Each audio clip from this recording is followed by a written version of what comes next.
All right, let's go ahead and cut to the crap and talk about a very simple and yet very sticky situation for the Trump administration. And I think it can be summarized in 4 words. We want the names. We don't want flight logs. We don't want setting in history. We don't need exact numbers of who, where, when, where, and all that. We want the names of all of the clients that visited Epstein Island. Every single last one. Now, in execution, that seems to be the relatively simple part. Gather all the information together, put it in a simple internet file, set up a website, throw it out there, and let the people read it. And that's exactly where it starts to get sticky. Because, of course, with revelation comes the demand for justice. And many of those individuals on that list represent major players in the world of politics, finance, and entertainment. Let's go ahead and address the 800-pound elephant in the middle of the room. It is believed by certain segments of the American population that Donald J. Trump visited Epstein Island. It is believed by many on the other side of the aisle that Bill Clinton visited Epstein Island. It is believed by many that current elected officials that are serving offices right now visited Epstein Island. And the moment that that list hits, individuals will stop supporting and voting for the ones that are active, and for the ones that are working behind the scenes, like Clinton and the rest, that are getting money from donors and PACs and things like that. Individuals are going to stop giving to them based on the new revelation. Let's address the second elephant, which is that there are the names of major industry, finance, and defense individuals on that list. And the moment that it hits, individuals are going to start changing their spending habits on what they buy, start boycotting certain industries, pulling their money from certain financial institutions, and demand the court-martialing of certain military functionaries. And the last major group to have names supposedly on the list are the Hollywood intelligentsia, A-list and B-list actors that produce bits of media for us to digest and enjoy, escaping from the problems of our daily lives, that also act as mouthpieces for certain activism clauses that tell us what to think, what to feel, what causes to pursue.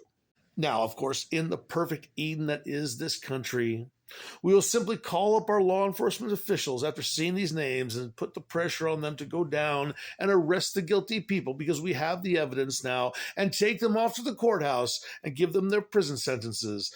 And once again, we will have faith in our judicial and governmental system. In reality, what the government sees is a perfect storm, a possible major governmental and constitutional crisis in the making, a major upheaval in the economic and business and banking markets, and a major shift in the attitude towards the one thing that Americans have left, which is the escapism from the daily problems of their lives. They don't even get that. For them, this is a nightmare, and I'll tell you why. Because at the gooey core of this sticky situation are two facts that we've always known innately as Americans that need to be drug out into the light of day and addressed, and they don't want to do it. The first is that we are denied on a regular basis information that we need to know, have to know, or required to know to have faith in the system and to demand action on the formal system in general. The second is that there is a two-tiered justice system, one for those of us at the bottom making under, say, $1 million a year, and another for the rich, for the wealthy, for the connected. To my knowledge, nobody whose name is on the Epstein list is currently facing any form of criminal prosecution for the victimization of children on Epstein Island. The only two I'm aware of that have suffered any major consequences on the world stage are Jeffrey Epstein, who currently resides 6 feet under, and Ghislaine Maxwell, who, given her romantic proclivities, was banished to an Eden, an all-female prison, where she will serve out her sentence in relative comfort and enjoyment. In this regards, the formal system has failed. It has failed to prosecute in a prompt and timely fashion individuals that took part in criminal acts against children on Epstein Island. Our faith has been eroded because we have been denied that information that we so desperately required in a timely fashion. And now there is only one way out, and it is with the release of the names.